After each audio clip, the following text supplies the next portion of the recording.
За улсын хурал нь улсын хурал шиг байгаа, засгийн газар нь засгийн газар шиг баймаар байна гэж удаа дараалан хэлж байгаа. Тэгээ энэ улсын хурал нэг юм засгийн газрын хуулийн элч шиг эсвэл нэг туслан гүйцэтгэх шиг ерөөсөө ажилламааргүй байна. Энэ тогтоолын төслийг харах юм бол тэртээ тэрэнгүү түүгээрээ засгийн газар дээр мөрийн хөтөлбөрт нь ороод үйл ажиллагааны төлөвлөгөөнд нь ороод хийгдээд явж явах штэ зарим нэг ажлуудыг зүгээр ингээд тусгаад өгсөн байж байгаа. Тэгэхээр ийм одоо ажил хаанаа удаж энэ засгийн газрын захиргааны байгууллагуудын яамдын энэ газрын дарга нар албан агчдыг ингэж нааш цааш нь гүйлгэж ингэж дор бүрнээ ингэж ажил удаж ажил хийж байгаа дүр хэсэгмээргүй байна. Энд байгаа дийлэнх ажил бол угаасаа засгийн газар дээр түүгээрээ явж байгаа ажлууд байгаа даа. Зарим нэг ажлууд нь болохоор ер нь бол аль альныхаа бодлоготой огт нийцхэргүй ажлууд байна. Жишээлх юм бол бас нэг баахан татаас бас л нэг баахан хөнгөлөлт чөлөөлт урамшуул олох нь энтер гэсэн ийм заалтууд уул нь их хурал дээр чинь гişүүд эний чинь шүүмжлэл яадаг үстэй. Одоо энэ нэг зах зээлийнхаа гормоор асуудлуудаа шийдээ янз бүрийн татаас хөнгөлөлт чөлөөлтүүдэд таньяал гэж бид нар бол яриад байгаа үстэй.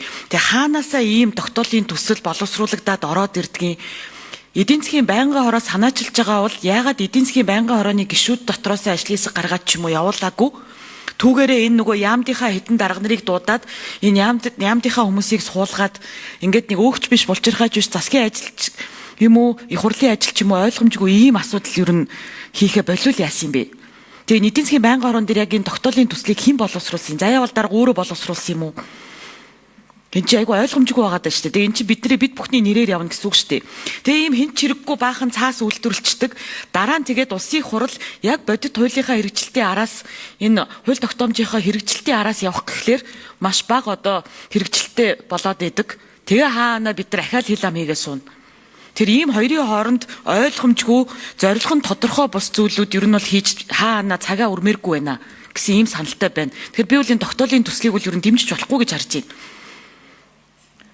Хэрв ийм үнэхээр эдийн засгийн байнгын хорооноос тогтоолын төсөл гаргаад үнэхээр энэ одоо засгийн газрын зарим ажлууд нь болохгүй байна гэж үзэх юм бол байнгын хорооныхоо гишүүдээр ажлын хэсэг байгуулад тэгээд тэнцэнэ энэ тогтоолын төслийнхоо тэр одоо бүх шүүсийг нь шахаад тэгээд батлаад явъя. Эсбөгөөс зүгээр энэ хаана боловсруулагдсан мэддэхгүй ийм зүйл хийчих юм бол дараа нь хэдүүлээ хэрэгжилтэн дээрээ л унана. Намар болохоор одоо энэ нөгөө тогтоолын чи хэрэгжилт хайцсан бэ энэ тэргээл бас дахиад яригадаад унана.